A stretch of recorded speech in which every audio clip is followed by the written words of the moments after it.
Welcome to the Delingpod with me, James Delingpole. And I know I always say I'm excited about this week's special guest, but before we meet him, a quick word from one of our sponsors.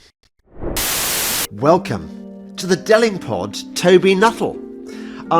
Toby, I have to say, I think you are one of the more splendid looking guests that I've had. I didn't know what you looked like, and looking at your Jason King moustache, is it a Jason King moustache? I was thinking of the chap that died in The Village People, but I'm more flattered by your comparison here. I never watched an episode of Jason King. Nor did I. I'm a Luddite completely, but I'm sure he looked better than the chap from The Village. But you know who he is. Not at all. Not at all. Okay, there was a series in the late 60s, I think, called Department S, or possibly in the early 70s, and Jason King had a moustache like yours. And the other trivia fact I know about him is that he was played by an actor called Peter Wyngarde, which that was his stage name, Wyngarde, which sounds very, very exotic. The actor's real name. He must have resembled a sort of Celtic woad raider with the upper lip untrawn. Peter Wyngarde, he sounds very dashing. His real name was Cyril Lovis Goldbart. Sorry, I do like that. That I don't know where from the recesses of my mind that came, but yeah, trivia fact. And his agent made him change it. Can you think why? I mean, Cyril Goldbart. Well, it really rubbed off here. At least, 50 years later, the listeners to this podcast will be echoing his name. Now, Toby, are you in Perth at the moment? Indeed I am. For the last month, I've returned to the western part of the Antipodes. Do you know what? Is this a bad thing or a good thing? I really liked Perth. Right. I like its time zone. I find it more convenient than the more eastern provinces of your continent. And I like the fact that every day you go swimming could be your last. On City Beach.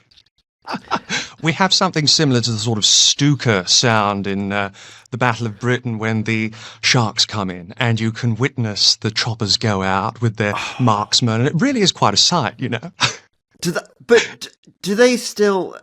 Because they're so incredibly eco-Nazi now, aren't they? That they probably fire kind of vitamin shots at the sharks rather than bullets. Well, I can share an interesting story. Many years ago, I was dating this delightful lady at university, and she was one of these land rights for gay whales types. And of course, to maintain the relationship, one did have to put on the airs and graces. And I remember one morning we woke up and she was renting a coastal villa, and there was this kind of awful sound coming from the kitchen. And she was making a cup of tea for the two of us. It was very nice, very traditional. And she's like, "God, they're doing it again." I said, "What are they doing?" She goes, "They're murdering the sharks." And I thought, let's go watch it. But I had to really kind of rein in my excitement there. I thought, like you wrote in a wonderful Spectator article, nature's red in tooth and claw, but you can't say that here. No, and it is a tragedy, isn't it, that often it's the fit birds, as one might say, that are really into this eco-animal rights shit. Exactly, man. It's all the butch ones are down at the Quinana racetrack, they've got more tattoos than the boys. So, I mean, you've got to learn to bridge both camps. I don't think it's at all sexist or unreasonable of me to say that if I were, obviously I'm very happily married and stuff, but if I were a young man and I were to meet a woman who was all animal rights and stuff, however attractive she might be, I would very much consider her not good wife material.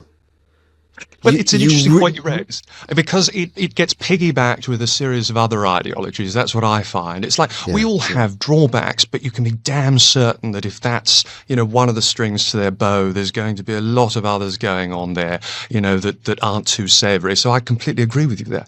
Yeah, no, really, really you wouldn't. I can't. And I think it's so important. I feel this more so now that I'm a Christian and I believe in the family and the sanctity of marriage and stuff. Being a wife is a really, really, really important job. Yes. And it requires a bigger skill set than even men are required to have. Yes. You're basically the rock of the. I mean, the husband goes out and sort of kills stuff, and whatever husbands are meant to do. You're supposed to bring home the bacon, I guess. But imagine if you had anyway.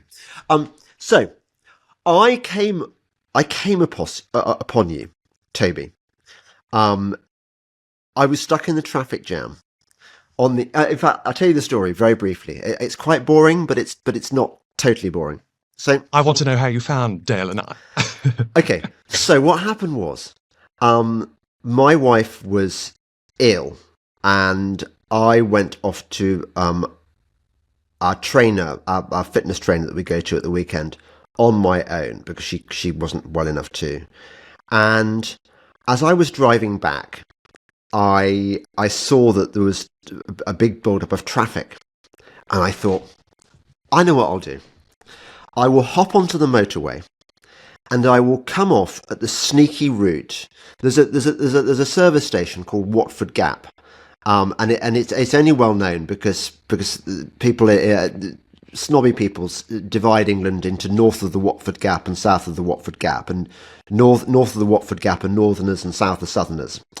Anyway, there used to be this cunning thing where even though there wasn't an official exit on the Watford Gap services, you could drive through the lorry park and sneak out illegally on a brilliant way that took me sort of closer to home than the other exits, the official exit.